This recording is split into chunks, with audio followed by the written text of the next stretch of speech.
guys, welcome back to my channel. I hope you guys are doing well. तो आज के इस lecture में हम पढ़ेंगे physical properties of halo alkanes. Okay, कहीं पे जो हैलो एरीन्स की ज़रूरत होगी तो हम वो भी डिस्कस कर लेंगे. अदरवाइज दोनों की प्रॉपर्टीज़ है ना वो सेम होती हैं. ओके, तो चलिए स्टार्ट करते हैं. The very first is physical state. Okay, हमें फिजिकल स्टेट बतानी है हैलो एल्केन्स की. तो उसके लिए क्या करो कि देखो, हैलो एल्केन्स को ऐसे मतलब डिफरेंशिएट कर लो बे उनके lower members and higher members. जो लोअर मेंबर्स है ना, like methyl chloride, methyl bromide, ethyl chloride, ये generally as a gases exist करते हैं. ठीक है, जो लोअर मेंबर्स है ना वो एज अ गैसेस एग्जिस्ट करते हैं. But as we move toward higher members, then they exist as liquid or as solids. क्यों? क्योंकि देखो लो है वो तो ठीक है, चलो मान लिया, बट जब हम हायर पे मूव करेंगे देन क्या होगा कि number of carbon atoms increase करेंगे. यही चीज़ होती है ना. देखो यहाँ पे हमारे पास हमने 1 कंसीडर किया, कार्बन यहाँ पे 2 कंसीडर किए, तो इसमें क्या होगा कि जो नंबर ऑफ कार्बन एटम्स हैं वो इंक्रीज होंगे, जिसकी वजह से क्या होगा कि जो कंपाउंड है उसका वेट इंक्रीज होगा. ठीक है, तो वेट इंक्रीज होगा तो वो लिक्विड या सॉलिड स्टेट में एग्जिस्ट करेंगे, क्योंकि जो गैसेस होते हैं वो तो बिल्कुल लाइट मॉलिक्यूल्स होते हैं ना. ठीक है, तो इसीलिए क्या होता है कि जो हायर मेंबर्स है ना वो लिक्विड या सॉलिड एग्जिस्ट करते हैं बिकॉज ऑफ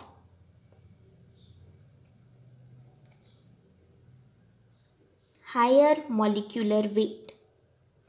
ओके, तो ये चीज़ थी हैलो एल्केन्स के केस में. ठीक है, आप ऐसे लिख सकते हो, lower members and higher members they exist as gases, and जो हायर मेंबर्स हैं वो लिक्विड या सॉलिड्स एग्जिस्ट करेंगे because of high molecular weight. Okay, but जब हम बात करते हैं हैलो अरीन्स की, ओके, हैलो अरीन्स की बात करते हैं तो उनमें क्या होता है. देखो ये एक हैलो अरीन है, इसे हम ऐसे लिख सकते हैं C6H5Cl. तो अब देखो इसमें ऑलरेडी 6 कार्बन एटम्स हैं. ठीक है, 6 कार्बन एटम है तो ऑलरेडी इतना ज़्यादा मास है इसके अंदर. क्या ये गैसेस में एग्जिस्ट करेगा? गैसेस में क्या होता है कि जो मॉलिक्यूल्स हैं वो बहुत लाइटेस्ट मॉलिक्यूल्स होते हैं जिनका वेट बहुत कम होता है, तभी तो वो गैसेस मॉलिक्यूल एग्जिस्ट करते हैं. ठीक है, जब वेट ही इतना ज़्यादा है तो वो क्या हैवी हो जाएंगे तो वो गैसेस में एग्जिस्ट नहीं कर पाएंगे. इसीलिए क्या होता है कि जो हैलो अरीन्स है ना वो गैसेस में एग्जिस्ट नहीं करते, वो लिक्विड या फिर जो सॉलिड स्टेट है ना उसमें ही एग्जिस्ट करते हैं, गैसेस में एग्जिस्ट नहीं करते. ठीक है, तो छोटा सा कॉन्सेप्ट याद रखो कि जो गैसेस है ना उनमें बहुत लाइट मॉलिक्यूल्स होते हैं जिनका वेट बहुत लाइट होता है, बट जो मूव करते हैं हायर मेंबर्स में तब क्या होता है कि वेट इंक्रीज होता है, जिसकी वजह से क्या होगा कि वो गैसेस में एग्जिस्ट नहीं कर सकते, पहले लिक्विड्स में जाएंगे, अगर फिर हम इंक्रीज कर रहे हैं वेट देन वो सॉलिड्स में कन्वर्ट हो जाएंगे. ओके, तो ये चीज़ होती है. ये तो था फिजिकल स्टेट का कॉन्सेप्ट. नेक्स्ट बात करते हैं सॉल्युबिलिटी की. ठीक है, ये भी काफ़ी इंटरेस्टिंग पॉइंट है. देखो हम हमेशा से एक बात स्टडी करते हैं बार बार कि जो पोलर कंपाउंड्स हैं that dissolve in polar solvent, and जो नॉन पोलर होते हैं वो नॉन पोलर्स में डिजॉल्व करते हैं. बट यहाँ पे एक एक्सेप्शन है. वो क्या? देखो हमारे पास कुछ ऐसा कंपाउंड होता है ना, ठीक है, ये वाला कंपाउंड होता है, ये मतलब कोई भी आप एल्काइल ग्रुप कंसीडर कर लो, ये कोई भी हैलोजन, तो बेसिकली हमारे पास ऐसा कंपाउंड होता है. तो यहाँ पे जो हैलोजन है उसकी इलेक्ट्रोनेगेटिविटी ज़्यादा होती है, जिसकी वजह से ये इलेक्ट्रॉन इसकी साइड जाएंगे एंड इस पे नेगेटिव चार्ज आ जाएगा. ठीक है, इस पे नेगेटिव चार्ज, अब क्योंकि इसके इलेक्ट्रॉन शिफ्ट हुए तो इस पे क्या आया? Positive charge. यही चीज़ होती है ना. तो देखो ये यहाँ पे डायपोल क्रिएट हो गया, हमें भी तो यही चीज़ चाहिए ना कि देखो कि यहाँ पे एक डायपोल बना मीन्स कि जो ये वाले कंपाउंड्स हैं ये पोलर कंपाउंड्स होते हैं. ठीक है, जो हैलो एल्केन्स हैं वो पोलर कंपाउंड्स होते हैं. पोलर है तो पोलर में डिज़ोल्व होना चाहिए, बट ऐसा नहीं होता. ये पोलर सॉल्वेंट्स में डिज़ोल्व नहीं होते, ये नॉन पोलर सॉल्वेंट हैं लाइक CCl4 हो गया. ठीक है, एसीटोन, ये उनमें डिज़ोल्व होते हैं, पोलर में डिज़ोल्व नहीं होते. तो नोट करो ये एक्सेप्शन है ठीक है, इनकी जो वाटर में सॉल्युबिलिटी है ना बहुत लो होती है। इसका रीज़न हम ये भी देख सकते हैं कि देखो वाटर है, वाटर के केस में क्या होता है कि जो मॉलिक्यूल्स है ना वो एसोशिएट करते हैं। ठीक है, देखो एक मॉलिक्यूल ये है, ठीक है, एक ये है, ये आपस में एसोशिएटेड है थ्रू दिस एच बॉन्डिंग। ठीक है, ये बॉन्डिंग है ना, इसके थ्रू ये मतलब एसोसिएशन में एग्जिस्ट कर रहे हैं। ठीक है, देखो ये दूसरा मॉलिक्यूल है, इसमें भी एच बॉन्डिंग प्रेजेंट है यहाँ पे। ठीक है, ऑक्सीजन और एच के इन बिटवीन, तो इसी एच बॉन्डिंग की वजह से ये एज अ एसोसिएटेड स्टेट में एग्जिस्ट करते हैं। ठीक है, तो देखो हमें अगर इसको, ये हेलो एल्केन है, उसको इस वाटर में डिज़ोल्व करवाना है तो क्या करना पड़ेगा, ये बॉन्ड्स ब्रेक करने पड़ेंगे। ठीक है, ब्रेक करने पड़ेंगे तो उसके लिए एनर्जी चाहिए होगी। ठीक है जी, बट क्या होता है कि जो ये वाला मॉलिक्यूल है ना वो हाइड्रोजन बॉन्ड नहीं बनाता मतलब जो बॉन्डिंग है वो बहुत वीक होगी। जब इसका इसके साथ बॉन्ड बनेगा ना तो लेस एनर्जी रिलीज होगी। ठीक है, लेस एनर्जी इज रिलीज्ड। तो पता है क्या होता है, एक बात याद रखो आप कि अगर कोई भी मैंने सल्यूट ऐड किया वाटर के अंदर तो उसकी ज़्यादा एनर्जी रिलीज़ हो रही है। ठीक है, ज़्यादा एनर्जी रिलीज़ हो रही है ना, तो क्या होगा कि वो एनर्जी यूटिलाइज होगी इन बॉन्ड्स को ब्रेक करने में। ठीक है, बॉन्ड्स ब्रेक होंगे then water molecule highly available होंगे, सॉल्युशन ज़्यादा होगी। बट यहाँ पे क्या हो रहा है कि जो ये वाले मॉलिक्यूल्स है ना इनकी सॉल्युशन नहीं हो रही, इतनी नहीं हो रही, तो क्या है कि जो एनर्जी है वो लेस एनर्जी रिलीज़ हो रही है, जिसकी वजह से क्या कि जो ये ब्रेकिंग है ना वो भी इतनी ज़्यादा नहीं होगी। ठीक है, नहीं होगी। इसी वजह से क्या होता है कि जो इनकी सॉल्युबिलिटी है ना वाटर के अंदर लो होती है। तो नोट करो, लो सॉल्युबिलिटी इन वाटर। वाटर क्या होता है, पोलर। ओके, तो ये चीज़ नोट करनी है आपने, low solubility in polar solvents but non polar है लाइक CCl4 एसीटोन, इनमें इनकी सॉल्युबिलिटी है वो काफ़ी ज़्यादा होगी। ओके, तो ये पॉइंट था सॉल्युबिलिटी का। अब हम नेक्स्ट मूव करते हैं मेल्टिंग पॉइंट की ओर। ठीक है, हमारा third point melting point and boiling point. अब आप एक बात यहाँ पे भी नोट डाउन करो कि जब भी आप मेल्टिंग और बॉइलिंग पॉइंट वाला कॉन्सेप्ट लोगे ना तो आप हमेशा वंडर वॉल फोर्सेस के साथ रिलेट करोगे।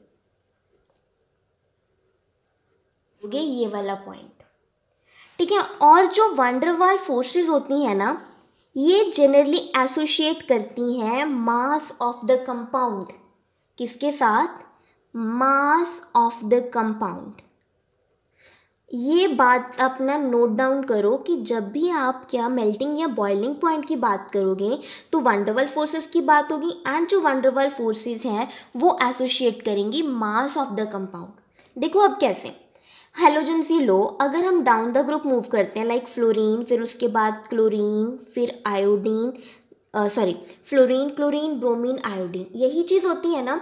जब हम डाउन द ग्रुप जाते हैं तो क्या होता है कि जो मास इंक्रीज होता है, मास इंक्रीज होता है तो क्या होगा कि उनके एसोसिएटेड जो वंडरवॉल फोर्स ऑफ अट्रैक्शंस हैं वो भी इंक्रीज होंगी। ठीक है, फोर्सेस इंक्रीज हो रही हैं तो जो उनके कंपाउंड्स हैं ना तो उनमें बॉन्डिंग स्ट्रांग होगी एंड उसको ब्रेक करने के लिए क्या होगा कि हमें एनर्जी ज़्यादा चाहिए होगी। ठीक है, आ रही है ना आपको बात समझ में कि as we move down the group mass increase हो रहा है जिसकी वजह से क्या कि जो वंडरवॉल फोर्सेस इंक्रीज हो रही हैं इनका मैग्नीट्यूड इंक्रीज हो रहा है, इनका मैग्नीट्यूड इंक्रीज हो रहा है तो हमें क्या है कि ज़्यादा एनर्जी चाहिए उस बॉन्ड को ब्रेक करने के लिए, तो उनके जो मेल्टिंग या बॉइलिंग पॉइंट्स हैं वो भी ज़्यादा होंगे। ओके, तो देखो अब मैंने ये चीज़ लिखी CH3F, methyl fluoride, methyl chloride, ये नेक्स्ट आया मिथाइल ब्रोमाइड, फिर हमारे पास नेक्स्ट आया मिथाइल आयोडाइड। अगर आपको बताना है कि इसमें से सबसे ज़्यादा मेल्टिंग बॉइलिंग पॉइंट किसके हैं तो आप कैसे बताओगे, वही चीज़ आपको सिर्फ मास चेक करना है। देखो एल्काइल ग्रुप है वो तो सब में कॉमन है, इसे छोड़ दो। पीछे क्या बचे हमारे पास, ये हैलोजेंस, तो हैलोजन सबसे ज़्यादा किसका मास है, आयोडीन का, तो इस केस में वंडरवॉल फोर्सेस ज़्यादा तो बॉइलिंग पॉइंट्स वो भी ज़्यादा होंगे। तो ये वाला जो ऑर्डर है ये फॉलो होगा। ओके, पहली बात तो ये थी। अब नेक्स्ट देखो, CH3Cl, एक Cl लगाया मैंने, फिर मैंने 2 Cl लगाए, फिर 3 एंड फिर कंप्लीटली रिमूव कर दिया। ओके, अब आपको इसमें से बताना है कि किसका जो मेल्टिंग एंड बॉइलिंग पॉइंट्स हैं वो कंपैरेटिवली ज़्यादा होंगे। तो क्या मास देखो, क्लोरीन का मास ज़्यादा होता है इन कंपैरिजन टू H, तो इसमें 4 क्लोरीन है, इसमें 3, इसमें 2 एंड इसमें सिर्फ 1। तो इसका जो मास है वो सबसे ज़्यादा है, इसका मास ज़्यादा, associated van der Waals forces का मैग्नीट्यूड ज़्यादा। तो इस केस में क्या होगा कि बॉइलिंग पॉइंट ज़्यादा, तो ऑर्डर है वो इस तरह वाला फॉलो होगा। ओके, तो ये जो बातें हैं ना आपको ध्यान में रखनी है। अब एक और केस है आइसोमर्स के लिए, उसमें क्या होता है देखो, ठीक है। आइसोमर्स के लिए तो आइसोमर्स ड्रॉ करो पहले, देखो CH3,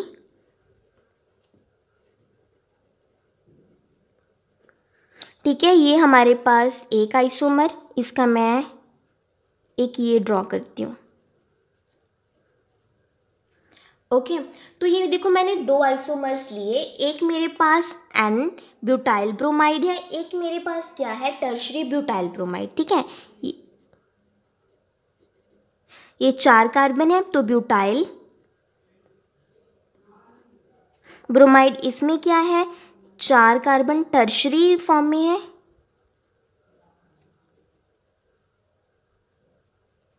टर्शरी ब्यूटाइल ब्रोमाइड, ठीक है। तो आपको क्या देखना है, van der Waals forces, van der Waals forces mass पे डिपेंड करती हैं, ठीक है। और दूसरी चीज़ कि जो वैन डर वाल्स फोर्सेस हैं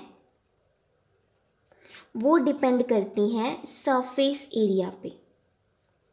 जितना ज़्यादा सरफेस एरिया होगा उतनी ज़्यादा associated van der Waals forces होंगी, उतना ज़्यादा उसका मेल्टिंग एंड बॉइलिंग पॉइंट्स होंगे, ठीक है। तो आपको बस यही चीज़ देखनी है, सरफेस एरिया। अब देखो इसका सरफेस एरिया इतना ज़्यादा, ठीक है, इसमें क्या हो गई, ब्रांचिंग, ठीक है। ब्रांचिंग की वजह से ये कॉम्पैक्ट हो चुका है, क्या हो गया, ये वाला मॉलिक्यूल कॉम्पैक्ट हुआ, तो इसका जो सरफेस एरिया है वो कम हो गया, ठीक है। तो इसके अंदर सरफेस एरिया कम है, इसका सरफेस एरिया ज़्यादा, तो इस केस में क्या होगा कि जो बॉइलिंग पॉइंट है वो ज़्यादा होंगे, melting and boiling point, and जो ये वाला केस है इसमें कम होंगे क्योंकि इसका सरफेस एरिया कम है, ठीक है जी। तो जब भी आप बात करोगे melting and boiling point, then आप वैन डर वाल्स फोर्सेस देखोगे, एंड जो वैन डर वाल्स फोर्सेस हैं वो डिपेंड करती हैं मास पे एंड सरफेस एरिया। जितना ज़्यादा मास होगा, जितना ज़्यादा सरफेस एरिया, उतना ज़्यादा इनका मैग्नीट्यूड होगा वैन डर वाल्स फोर्सेस का, उतना ही ज़्यादा जो मेल्टिंग एंड बॉइलिंग पॉइंट्स हैं वो होंगे। ओके जी, तो आई होप ये चीज़ आपको समझ में आ रही है। नेक्स्ट ना मैं आपको हेलो एल्केन्स का, वैसे तो सारा सेम होगा मेल्टिंग एंड बॉइलिंग पॉइंट का कॉन्सेप्ट, बट मैं ऑर्थोपैरा का एक केस बताना चाहती हूँ आपको। वो क्या, देखो ठीक है, ये हमारे पास क्या है, ऑर्थो कंपाउंड, ये मेरे पास मेटा डाइक्लोरोबेंजीन, फिर उसके बाद क्या आएगा, ये वाला पैरा, ठीक है। तो अब आप देखो ये पैरा है, ठीक है, ortho dichlorobenzene, Meta dichlorobenzene, para, आपको पता है ना, ये वाली ऑर्थो पोजीशन, ये मेटा, ये पैरा। अब देखो इसमें आपको बताना है मेल्टिंग पॉइंट का ट्रेंड, ठीक है। तो मेल्टिंग पॉइंट है ना, जो मेल्टिंग पॉइंट वो स्ट्रक्चर पे भी डिपेंड करता है, ठीक है। स्ट्रक्चर जितनी ज़्यादा सिमेट्रिकल स्ट्रक्चर होगी उतनी मॉलिक्यूल की क्लोज पैकिंग होगी, एंड उतनी ही ज़्यादा उसको एनर्जी चाहिए होगी उसको ब्रेक करने के लिए, ठीक है। तो अब देखो कि ये 3 स्ट्रक्चर है, इनमें से सबसे ज़्यादा सिमेट्रिकल स्ट्रक्चर कौन सी है, ये वाली, ठीक है। पैरा वाली स्ट्रक्चर सबसे ज़्यादा सिमेट्रिकल स्ट्रक्चर है, ठीक है। ये सिमेट्रिकल स्ट्रक्चर है जिसकी वजह से क्या होगा कि जो इसका मेल्टिंग पॉइंट है वो सबसे ज़्यादा होगा, ठीक है। इसका पैरा आइसोमर है ना, पैरा आइसोमर, इसका मेल्टिंग पॉइंट है वो सबसे ज़्यादा होगा, ठीक है। तो मेल्टिंग पॉइंट का ट्रेंड क्या आएगा, मेल्टिंग पॉइंट का ट्रेंड आएगा पैरा आइसोमर, फिर उसके बाद ऑर्थो, फिर उसके बाद मेटा, ठीक है जी। तो आपको ये बात ध्यान में रखनी है, क्योंकि इसका क्यों सबसे ज़्यादा आ रहा है, क्योंकि इस केस में क्या है, हाईली सिमेट्रिकल स्ट्रक्चर। ठीक है, दिस इज मोस्ट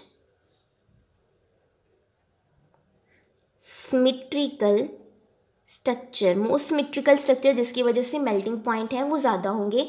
तो मेल्टिंग पॉइंट का एक और मतलब आप ऐड डाउन कर लो कि वो स्ट्रक्चर पे भी डिपेंड करते हैं कि उसकी स्ट्रक्चर कैसी है। ठीक है, सिमेट्रिकल है नहीं है, ये वाली चीज़। फिर जो बॉइलिंग पॉइंट है उसका सेम ट्रेंड होगा, ऑर्थो का सबसे ज़्यादा, फिर उसके बाद पैरा, देन मेटा।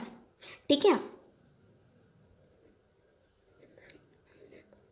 ऑर्थो का बॉइलिंग पॉइंट सबसे ज़्यादा, फिर उसके बाद आएगा पैरा, देन उसके बाद मेटा।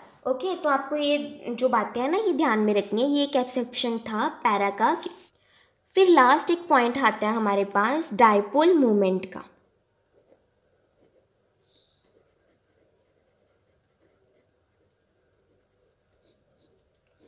ओके, डायपोल मोमेंट का एक पॉइंट आता है। देखो डायपोल मोमेंट क्या होती है, पहले आप ये देखा करो कि वो एक्चुअल में होती क्या है चीज़। ठीक है, ये डायपोल मोमेंट ये डिपेंड करती है चार्ज पे एंड डिस्टेंस। ठीक है, चार्ज एंड डिस्टेंस, चार्ज है बेसिकली ये डिपेंड करते हैं इलेक्ट्रोनेगेटिविटी पे। ठीक है, चार्ज है वो डिपेंड करता है इलेक्ट्रोनेगेटिविटी पे। अब देखो क्या होता है, फ्लोरीन, क्लोरीन, ब्रोमीन, आयोडीन।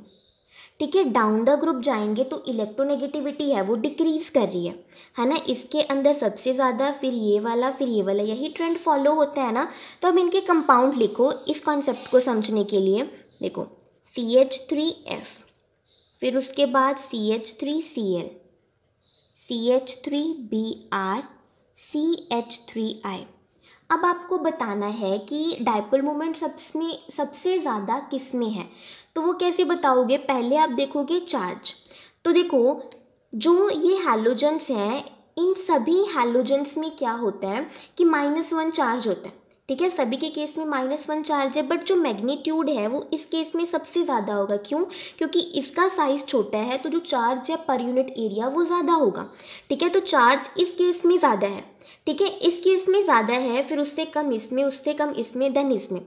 तो इसका मतलब क्या हुआ कि जो ये वाला है ना कंपाउंड फ्लोरीन वाला, इसमें डायपोल मोमेंट सबसे ज़्यादा होनी चाहिए क्योंकि चार्ज सबसे ज़्यादा है। ठीक है, यही चीज़ होनी चाहिए, फिर उसके कम ये, फिर ये, फिर ये। ठीक है, बट एक्चुअल में ऐसा नहीं होता। क्यों नहीं होता ऐसा, देखो नो डाउट कि जो फ्लोरीन है ना इस पे चार्ज ज़्यादा है, बट जो साइज़ है वो तो स्मॉल है ना। ठीक है, साइज़ तो स्मॉल है, जिसकी वजह से क्या होगा कि जो ये डिस्टेंस है ये कम होगा। ठीक है, क्योंकि देखो इसके मल्टीप्लिकेशन में डिस्टेंस भी तो है, डिस्टेंस इस केस में बहुत कम है, तो जिसका रिजल्ट क्या होगा कि जब स्मॉल डिस्टेंस इसके साथ मल्टीप्लाई करेंगे ओवरऑल रिजल्ट स्मॉल आएगा, यही चीज़ होगी ना। बट अब ये केस देखो, इस केस में क्लोरीन मतलब चार्ज भी ऑलमोस्ट सेम सा है, एंड जो साइज़ है ना वो ज़्यादा है, ये डिस्टेंस है वो ज़्यादा होगा। ठीक है, डिस्टेंस ज़्यादा होगा, जिसकी वजह से क्या होगा कि जो ओवरऑल रिजल्ट है इस केस में वो ज़्यादा आएगा। ठीक है, ज़्यादा आएगा। तो यही रीज़न है कि डायपोल मोमेंट है ना, जो dipole moment that is maximum.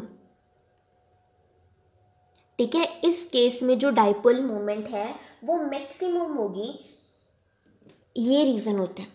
Okay, देखो हम वैसे तो सिंपल बता देंगे कि इस केस में डायपोल मोमेंट ज़्यादा हो सकती है, बट नहीं, ऐसा नहीं होता। डायपोल मोमेंट है जो वो क्लोरीन वाले केस में ज़्यादा होती है, क्योंकि उसका साइज़ है ना वो कंपैरेटिव बड़ा आ जाता है। ठीक है, बड़ा साइज़ हो जाता है, जिसकी वजह से क्या होता है कि इसका जो ओवरऑल रिजल्ट है वो ज़्यादा आता है, तो जिसकी वजह से इसमें डायपोल मोमेंट है वो मैक्सिमम होती है। ओके, तो ये चीज़ थी कि डायपोल मोमेंट है ना वो क्लोरीन के केस में सबसे ज़्यादा होगी। अब आप बात करो कि आपको ना ऑर्थो, पैरा एंड जो मेटा है उसमें से बताना है कि किस में डायपोल मोमेंट 0 है। ठीक है, तो आप ना पहले स्ट्रक्चर ड्रॉ करो, मैं आपको सिर्फ एक केस बताऊंगी, बाकी आप खुद से देखना। Cl हम क्या करते हैं कि जब डायपोल मोमेंट के लिए एरो ड्रॉ करते हैं तो जो मोस्ट इलेक्ट्रोनेगेटिव होते हैं उसकी साइड एरो ड्रॉ करते हैं। तो मैं ऐसे ड्रॉ कर सकती हूँ एरो। ठीक है, अब देखो एक का डायरेक्शन ऊपर, एक का नीचे, तो दोनों का कैंसिल हो जाएगा। तो जो डायपोल मोमेंट है ओवरऑल वो 0 होगा पैरा के केस में। ठीक है। जो पैरा आइसोमर होता है ना, उसमें डाइपोल मोमेंट 0 होगा। ओके जी, तो ये थी फिजिकल प्रॉपर्टीज़ हैलोअल्केन्स एंड हैलोअरीन्स की। आई होप ये वीडियो आपके लिए हेल्पफुल रही होगी। Thanks for watching.